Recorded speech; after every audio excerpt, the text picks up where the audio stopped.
trapped in their homes, unable to leave for any reason.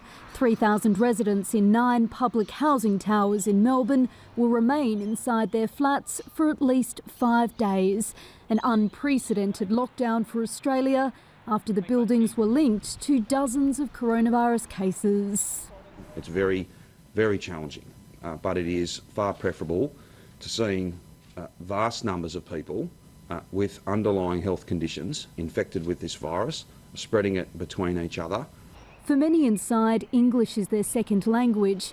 Food and essential items are being delivered and there's 24-hour police surveillance. But some have questioned the fairness of the tough measures only affecting those in the public housing blocks.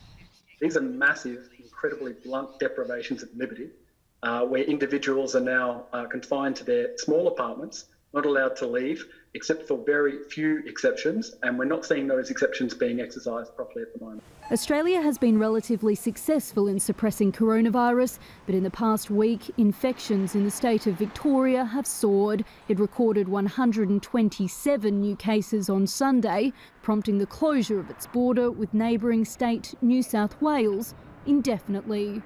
This is the first time in 100 years the border between Australia's 2 most populous states will close. Several towns straddle the 2 sides. Some residents, though, will be given exemptions and permits, allowing them to travel across. It's a decision that will no doubt be a huge setback for Australia's economic recovery as it heads into a recession. We have done this based on health advice, and especially given the fact that when our nation had those higher number of cases back in February and March, the vast majority of those cases were from overseas travellers or their direct contacts. What is happening in Victoria is very different, which is why we've had to take this necessary step. Australia has fared better than many countries during this pandemic, with about 8,500 cases so far. But the Melbourne outbreak has concerned many, a clear example of how quickly this virus can return and spread. Nicola, Gage, Jazeera, Canberra.